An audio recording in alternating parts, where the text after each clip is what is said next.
Hey everyone, Connie here, and welcome to my review for episode 5 of Helluva Boss, the Harvest Moon Festival. So this just released today, um,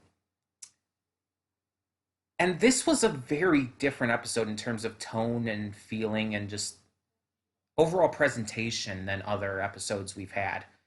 Um, but it was very good for a number of reasons, and I'll get to that. So the main gist of it, it's the Harvest Moon Festival, and Stolas needs his grimoire back. So he cuts a deal with Blitz and invites Blitz to come down to the festival with them. During this, Blitz and the crew, the Imp crew, decide to stay with Millie's parents in the Wrath Ring of Hell. And so we get to meet Millie's parents, who are very much this like farm couple, like think the Kents from Superman or something like that, except obviously with the addition of being in hell and being demons and all. We get to see Millie's siblings as well that she mentioned back at Lululand. Um, she has a sister who has a couple speaking lines and a brother who I don't think ever spoke, but he was shown. Um, so that was pretty interesting. The parents, very clearly we see, do not like Moxxie, and Moxxie and Millie's relationship is actually a very big part of this episode.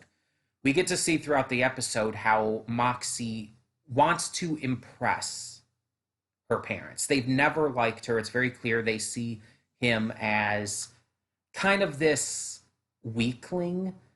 They seem to value strength, like physical strength and ability. And so they see Moxxie as kind of like this weakling because he's not physically strong and he relies almost entirely on weapons like guns and whatnot. So they don't really think much of him.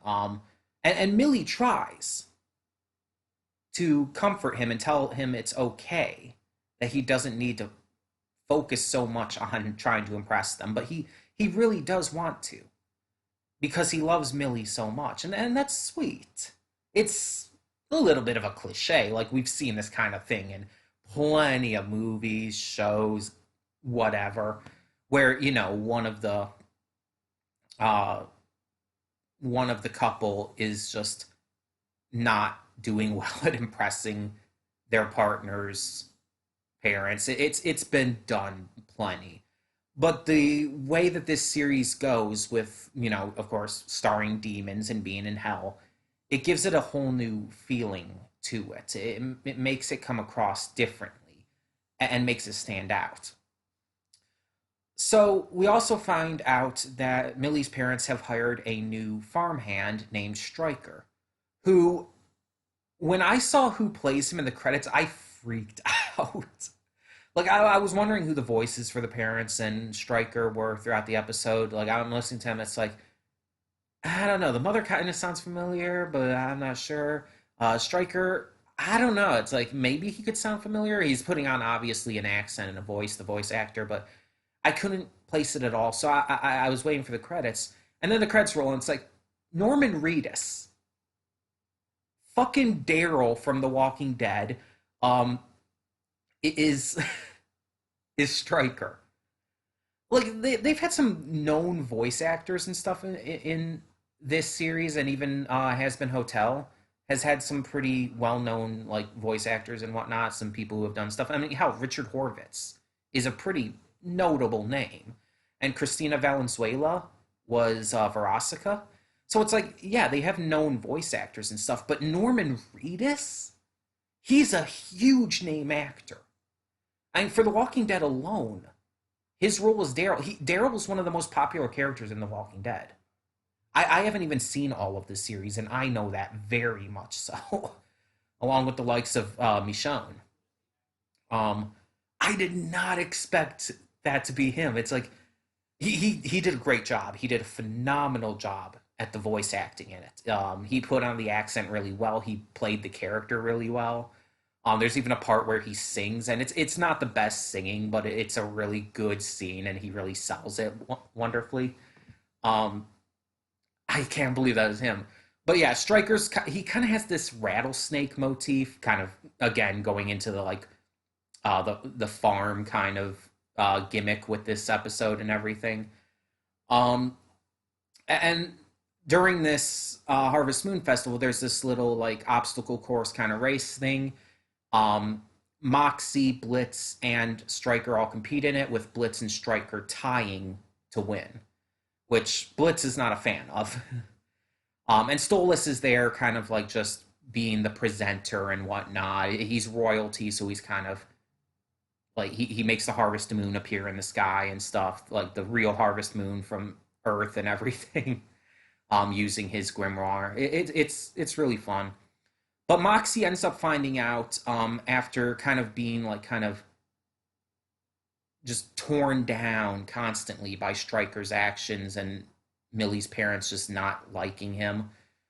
He ends up finding out that Stryker has gotten his hands on a really powerful gun, and based on the context of it and everything, it seems like it's made with partial angel technology or something, based on what was said.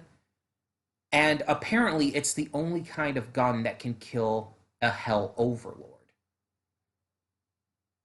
And it's made quick, very clear once that's said. It's like, oh, Stryker's trying to kill Stolas. Okay. And obviously, Moxie's not going to stand for that, so he fights back. He ends up getting overpowered. Millie comes in to help fight, but she and Moxie are both defeated and locked down in a cellar. Moxie breaks out while Millie's stuck in a bear trap that she fell into when she was thrown down there. And he and Blitz try to take Stryker out, but he ends up getting away. In the end, Moxie does succeed in at least getting Millie's parents to acknowledge him a little, as he gives a speech standing up for her after everything is said and done. And it kind of ends with us finding out that Stryker was hired by Stolas's wife to kill him. And it's just like, it's funny because I've been watching Blood of Zeus lately, and Hera wants Zeus dead. So it's just funny seeing another like high up there woman trying to kill her husband. um and yeah, and it's just funny. It reveals that she's on the phone with this guy and she's yelling about killing him while Stolas is sitting right there, and Octavia as well. Good to see Octavia again, even if it's only a cameo. But yeah, it's like it just kind of ends on that. And yeah, this episode was interesting because it seems like this is going to come back.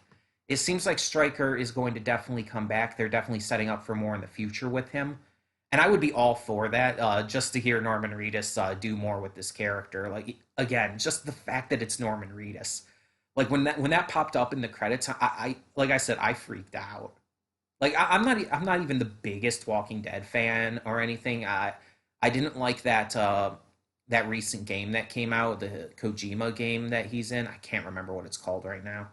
I didn't like that game though, but I do like Norman Reedus as an actor. He's a great actor. Um, so finding out that was him was just like a real huge and very welcome surprise. um, but yeah, I really hope we do get to see more of that going forward.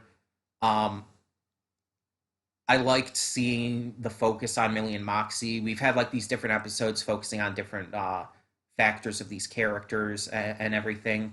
We've had focuses on Luna. We've had focuses on Blitz. I like that we're having a focus here just specifically on Millie and Moxie and their relationship and Millie's family and how all of that comes together and all. It's wonderful to see. And honestly, Millie and Moxie are easily my favorite part of this series. Like I didn't even like Moxie at first, but he has grown on me so heavily, and Millie's always been my favorite character.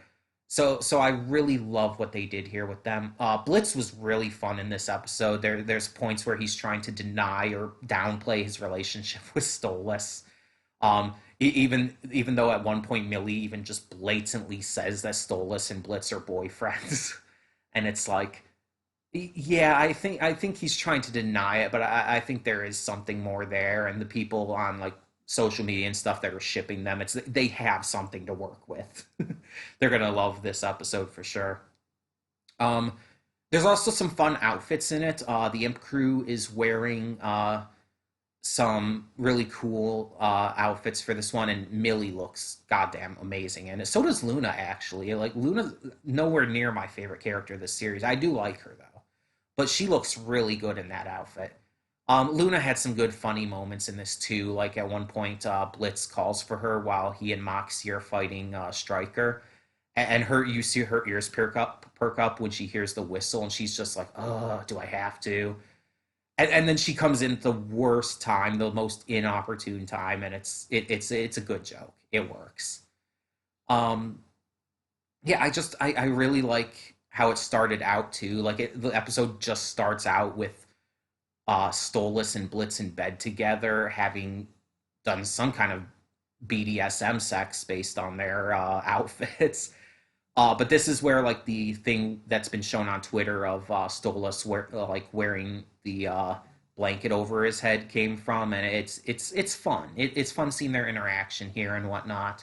Actually seeing them after a sexual encounter and everything, seeing how they interact through it all. It's interesting, and it helps develop both of their characters even more, which I'm always game for.